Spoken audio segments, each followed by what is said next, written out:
Assalamu alaikum students. Hope you all are fine by the grace of Allah.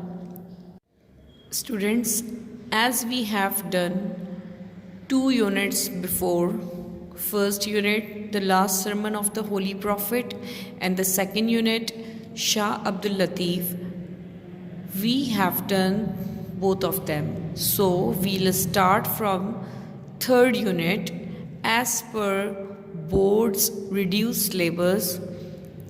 The third unit will be Pakistan and national pride. And in this chapter we studied earlier the great visionaries, which are the Quaid-e-Azam and Allama Iqbal. So in this video students, you are provided question answers and other things that are related to this chapter. Students, note down these questions and answers in your notebooks. Here is your question number 1. What message did the Quaid give on 11th August 1947? And the answer is on August 11th 1947, the Quaid gave the message of the right to freedom of religion. In these words, you are free. You are free to go to your temples, you are free to go to your mosques or to any other place of worship in this state of Pakistan. You may belong to any religion or caste or creed that has nothing to do with the business of the state. We are starting in the days when there is no discrimination, no distinction between one community and another.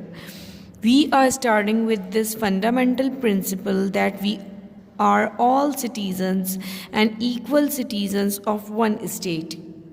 Question number 2. Why was Quaid-e-Azam called an ambassador of the Hindu-Muslim unity? Answer is, the Quaid-e-Azam wanted to bring the Hindus and the Muslims closer and nearer. He worked sincerely for the unity of them. That's why he was called the ambassador of the Hindu-Muslim unity. Question number 3. What was the ideal the Quaid-e-Azam wanted to keep in front? Answer is, the Quaid-e-Azam wanted every citizen of Pakistan to be known and called as the citizen of the state Pakistan. Question number 4. How was the Quaid-e-Azam looking forward to Pakistan?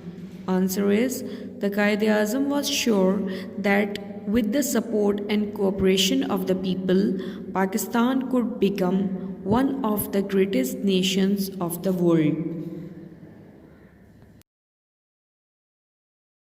Question number 5. What was Quaid-e-Azam's vision about different communities? Answer is, after Pakistan came into being in 1947, Quaid-e-Azam repeatedly promised complete equality to all the citizens. Quaid-e-Azam's vision about the different communities is unambiguous, which was, first, the state would be completely impartial to religion of the individual, and second, the state where every citizen would be equal and there would be no distinction between citizen on the basis of faith or caste or creed. Question number 6. What do you know about the academic achievement of Allama Iqbal? Answer.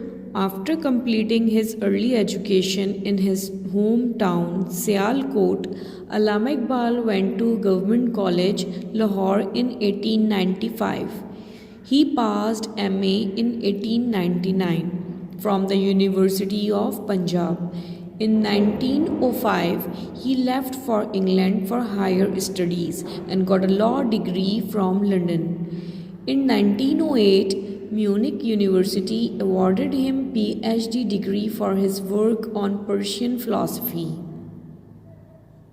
Question number 7. Allama Iqbal was a philosopher. Comment. Answer. Allama Iqbal was well versed in philosophy, both Eastern and Western. He pointed out the defects in some of the philosophical systems of the West. He also got a doctorate degree from Munich University for his work on Persian philosophy. He also put forward the philosophy of Pakistan and asked Quaid-e-Azam to make it a reality. Question number 8. What was Allama Iqbal's political role in the creation of Pakistan? Answer. Allama Iqbal took an active part in politics and worked for the Muslims of South Asia courageously. He was elected president of the Punjab branch of All India Muslim League. In his presidential address of Muslim League meeting at Allahabad in 1930, he made a definite demand for a separate state of the Muslims of South Asia. Question number 9. What were the main points of Allama Iqbal's address of 1930 at Allahabad? Answer. First, India is a continent of human groups belonging to different races whose behavior is not governed by a common race feeling.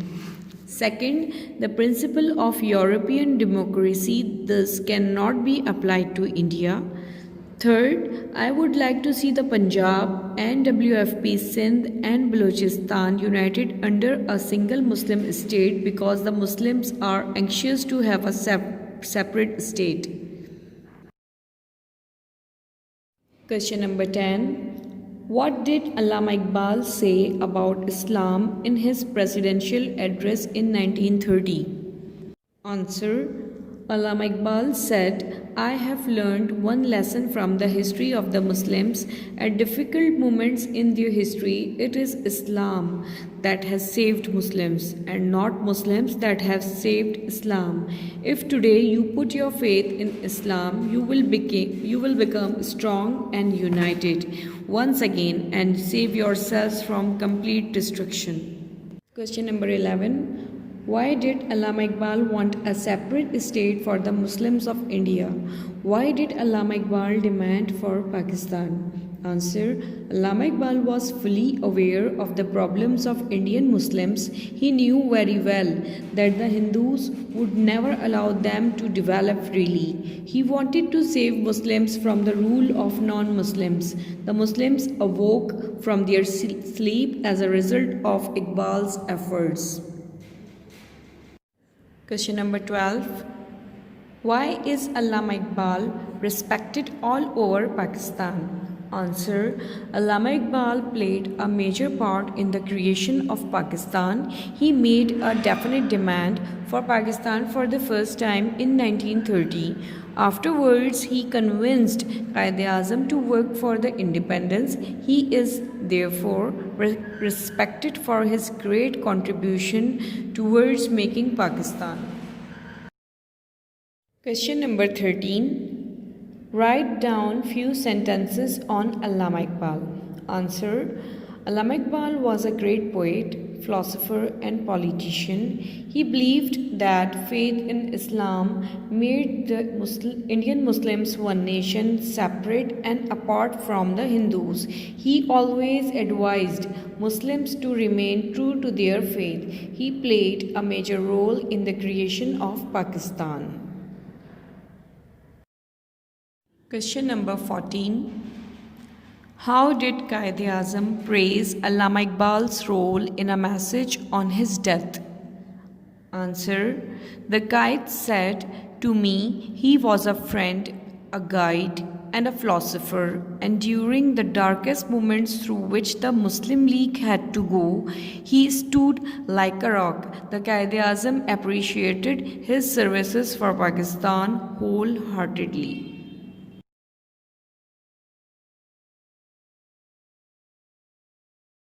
Question number 15. How was Pakistan resolution passed? Answer. The Muslims awoke from their sleep as a result of Iqbal's efforts. They all wanted a separate Muslim state. The Muslim League, representing the whole of Muslim India, met in Lahore and passed a resolution on March 23, 1940. A separate state for the Muslims of India was demanded in Lahore Resolution. This resolution is now known as the Pakistan Resolution.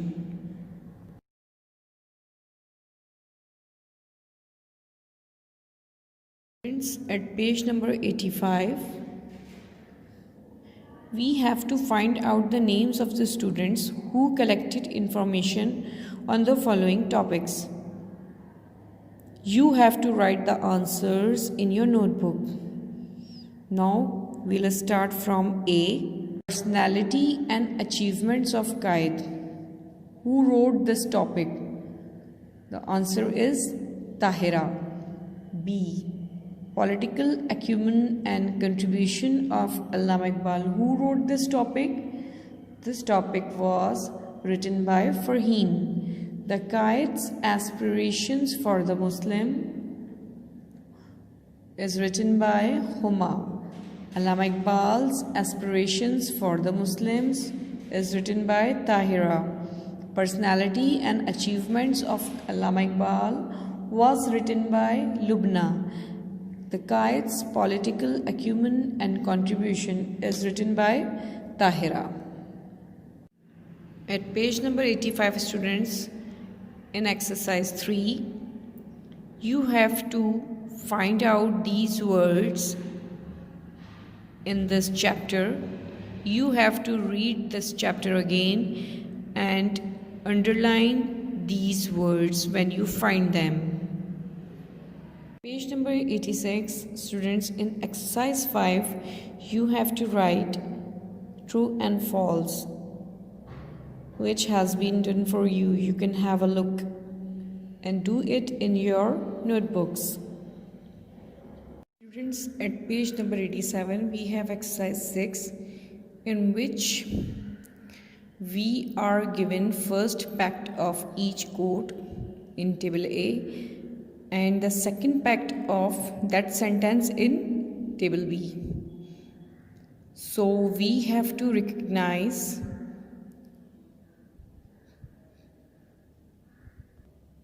sentences with the first pact to the second pact.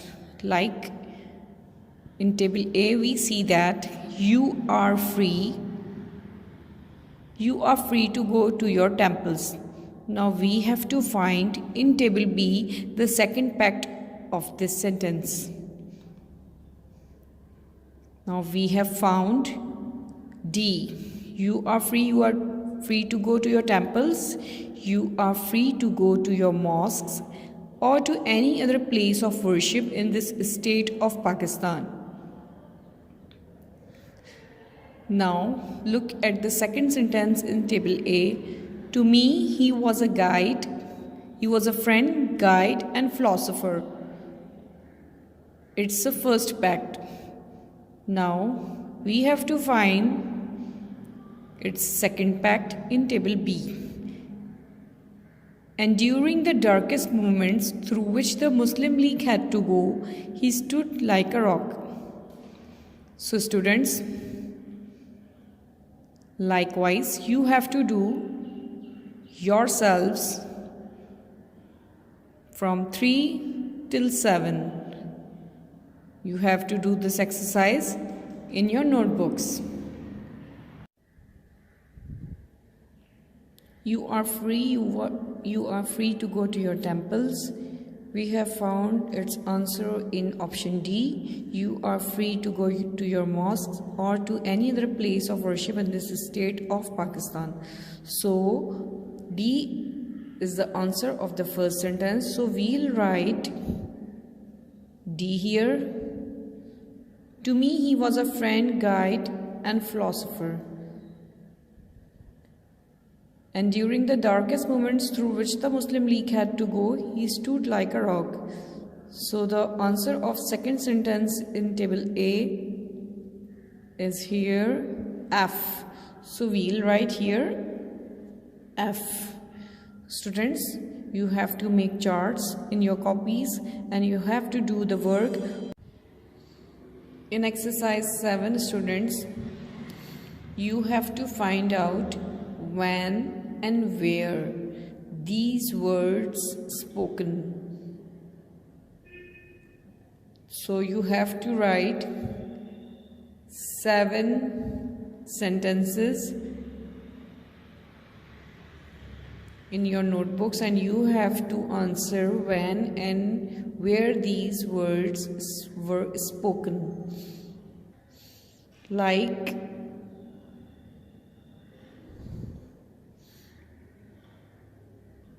you are free to go to your temples.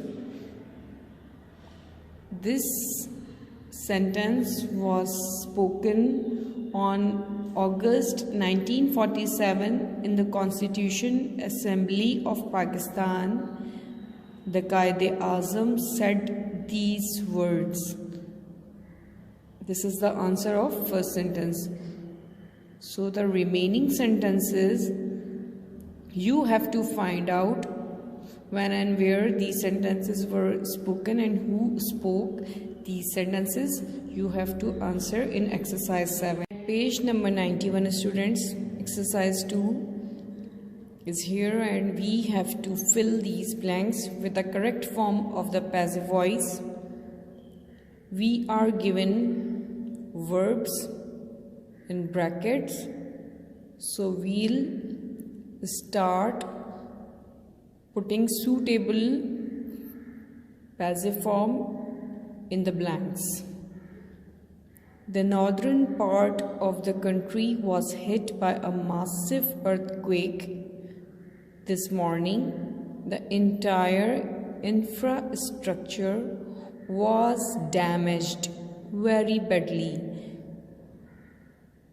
Students, you have to fill passive voice in these blanks, so you have to do it yourselves.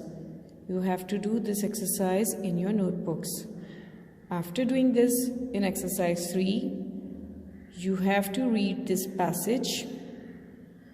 Past simple tense, we have to convert these active voice sentences into passive voice. Like Samina hired a new servant. A new servant was hired by me. Because Samina is speaking these words, so by me. She asked her to submit a copy of her identity card. Now, she was asked to submit a copy of her identity card. That servant was asked. Page number 92, students. After doing exercise 3, at page number 92, we have exercise of prefixes. Prefixes are those words which are added before a word. The word is try, so retry. Spell, misspell. Group, regroup. Trust, mistrust. So you can see, students, that the letters or pair of or group of alphabets that are added at the beginning of a word are called prefixes. Now these are words in which you have to add a prefix, and then after adding prefix you have to fill that word in the blanks wherever that word is suitable.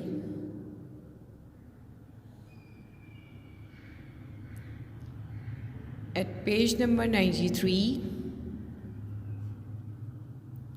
you have to add prefix miss with these words like mistreat, mismatch, misbehave, misunderstand, misplace, and then you have to fill that word after adding prefix to the blanks where it is suitable. In exercise C, you have to add a prefix interdependent, intercity, interpersonal, interfaith, international. After adding prefix, you have to fill these blanks with that word wherever it is suitable. At page number 99, students, you have a story which you have to read aloud at your home to enhance your reading skills. After this, at page number 100, there is a poem, A Mountain and a Squirrel. You have to read it to enhance your reading skills. At page number 102, students, there is a reading comprehension which you have to read and then answer the questions. You have to do it yourself for your practice.